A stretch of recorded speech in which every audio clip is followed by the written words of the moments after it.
Bismillahirrahmanirrahim. Değerli basın mensubu arkadaşlarımız, hepinize hayırlı günler diliyorum. Gündem oldukça yoğun. Ancak özellikle kritik olan bazı konularda derinlemesine bazı açıklamalar yapmamız icap edecek. Öncelikle geçtiğimiz günlerde Afganistan'da meydana gelen deprem vesilesiyle Afgan halkına bir kez daha başsağlığı dileklerimizi iletiyoruz. Herat bölgesinde, Herat vilayetinde meydana gelen depremde 2000'den fazla Müslüman kardeşimiz hayatını kaybetmiştir. Kendilerine Allah'tan rahmet diliyoruz. Tabii deprem bizim de ülke olarak yaşadığımız acı felaketlerden, doğal felaketlerden bir tanesi. Deprem felaketinin acısını en iyi bilen ülkelerden biriyiz. Bu vesileyle deprem acısını bizim gibi yaşayan Afgan halkına da ülkemizin yeteri kadar destek vereceğini umuyor ve diliyoruz. Sayın Cumhurbaşkanımız da dün kabine toplantısı sonrasında buna değinmişti. Afgan halkına ve Afgan hükümetine gerekli hem acil yardım, hem kurtarma, hem de lojistik destek bakımından Türkiye'nin de üzerine düşeni yapacağından kuşkumuz yoktur. İnşallah eksiksiz bir biçimde desteklerimizi Afgan kardeşlerimizle paylaşmış oluruz. Tabii sadece Türkiye'nin değil, bütün dünyanın uluslararası kuruluşların Afgan halkıyla dayanışma içerisinde olmasını umuyor ve diliyoruz. Bu süreçte Afgan halkı asla yalnız bırakılmamalıdır. Değerli arkadaşlar, yeni anayasa konusu uzun zamandır Türkiye'nin gündeminde, bizim de öncelikli gündemlerimiz arasında yer alıyor. Çünkü 1982 Anayasası sizin de bildiğiniz gibi bir junta anayasasıdır ve milletin iradesinin gaspı sonucunda oluşturulmuş bir sipariş anayasadır.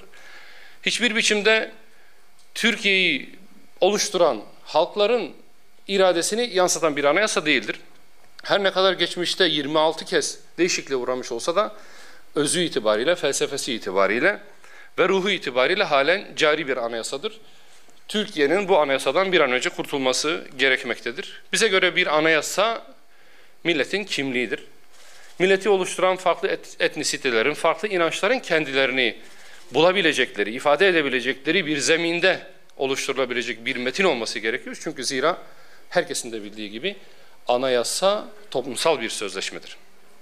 Bu sebeple yeni anayasa çalışmalarına parti olarak destek vereceğimizi bir kez daha buradan ilan etmek istiyoruz.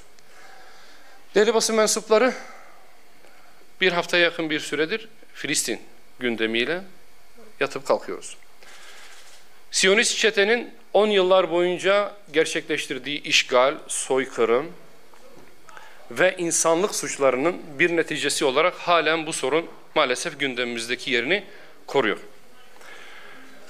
10 yıllar boyunca Filistin halkının çığlığını duymayanlar her nedense Filistin halkı direniş gösterdiğinde, bu işgale sesini yükselttiğinde ya da işte geçtiğimiz günlerde olduğu gibi bir karşı harekat başlattığında hemen hümanist kesiliveriyorlar.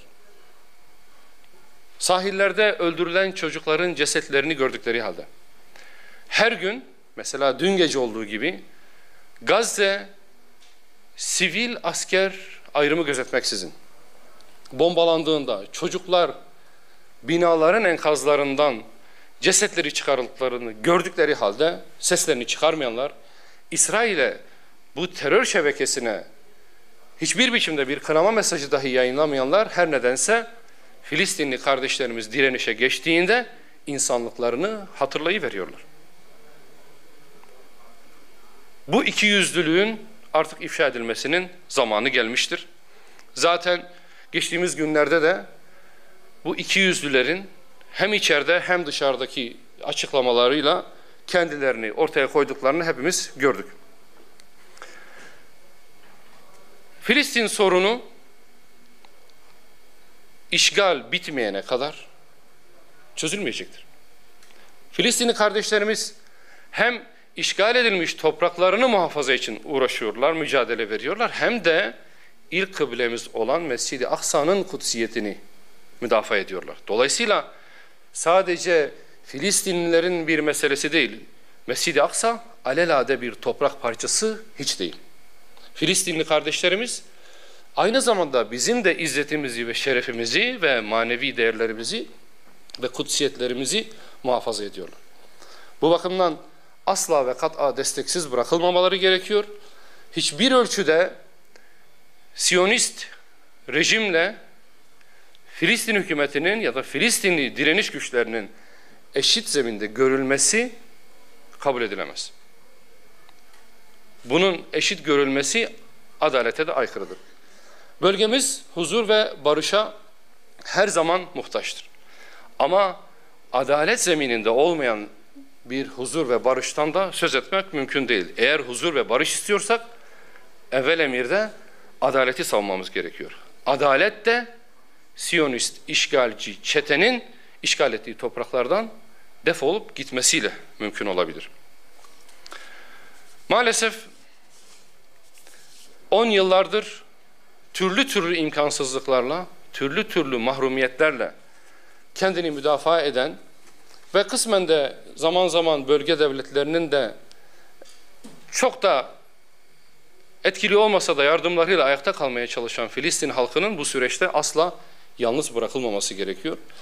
Başta Türkiye olmak üzere bölge ülkelerinin, Müslüman ülkelerin ve İslam İşbirliği Teşkilatı'nın harekete geçmesi ve derhal Siyonistlerin bu barbarca saldırılarına engel olması için uluslararası toplumu harekete geçirmeleri gerektiğini bir kez daha buradan ifade ediyoruz.